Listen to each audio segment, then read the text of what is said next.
There are two mayors, Ken Cockayne of Bristol, Republican, and Dan Drew of Middletown, a Democrat. Gentlemen, thank you so much for being with us today. Thanks, John. And Mayor Cockayne, I'll begin with you because you got a lot of snow this past week, and you were out there actually shoveling. Yeah. So, what kind of burden has this put on your budget? You know, we expect snow every year. We budgeted $1.1 million this year. We have a whopping $24,000 left. Last year we went through $1.5 million, so we're still under where we were last year.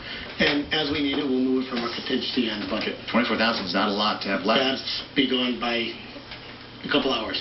So what happens when you go beyond that? We'll go to the Board of Finance and just ask for some money to be transferred out of our contingency fund over to the Public Works Fund where we're going to need it. Now, you still got walloped by the blizzard, but less snow this most recent time than Bristol. Mayor Drew, what's your situation in Middletown? Yeah, we had probably about 10 inches in this last storm, and who knows what we'll get tonight. And the blizzard about 2 weeks ago, we had close to 2 feet. So our annual snow budget is about $244,000. If we need any extra, we'll go to the City Council for an appropriation. And going into this new storm, we're probably also about $24,000, $25,000 shy of hitting our budget total for the year. Do you ever have resistance from City Council members to give you more money? I mean, the snow's got to go, right?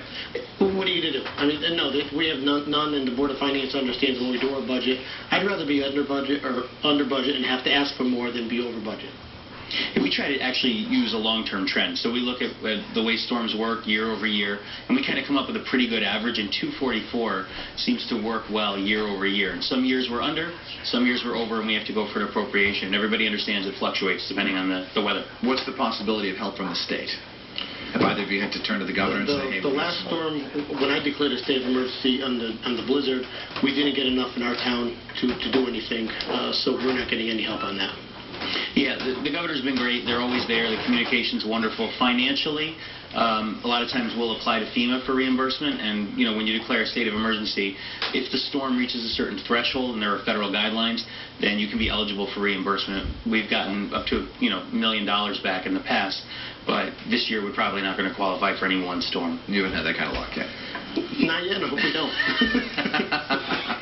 Let me ask about the complaints, because people love to complain about their street not being plowed. How bad has it been in terms of the citizens speaking out this year? Well, we've been fairly good.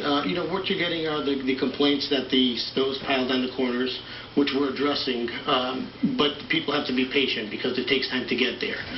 But all in all, they understand that we're working. You can't forget the public works drivers that are out there nonstop doing this. They deserve all the credit because they're the ones who are in the trucks pushing the snow and going, in some cases, 34 hours no sleep.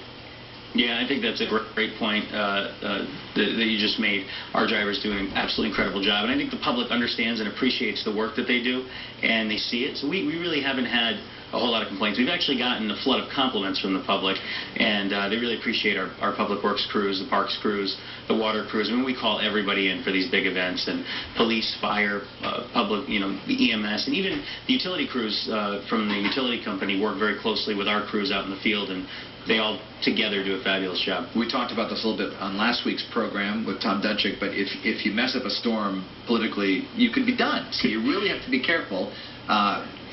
Sort of what happened to Tom Meskel 40 years ago in 1974. Didn't come over that ice storm, and he was done politically. And I Rosso was out there grabbing it, and I agree. And when we were getting ready for the big storm, the blizzard that never hit us, I made it perfectly clear that do what we have to do, we'll worry about the money later. We were fortunate we didn't get it.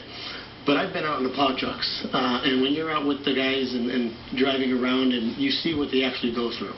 Do either of you have to implement parking bans, and how difficult is it to? Yeah, we do it for every big storm. We've gotten much more aggressive with enforcement. In our blizzard 2 years ago, the blizzard of 2013, parking ended up being a serious issue because a lot of people didn't heed warnings to stay off the road. It was much better this time because of people's experience last time.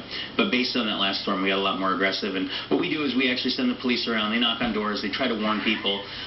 If they can't get through by warning, then they ticket. And only as a last resort do we tow. Have you had a lot of tows involved?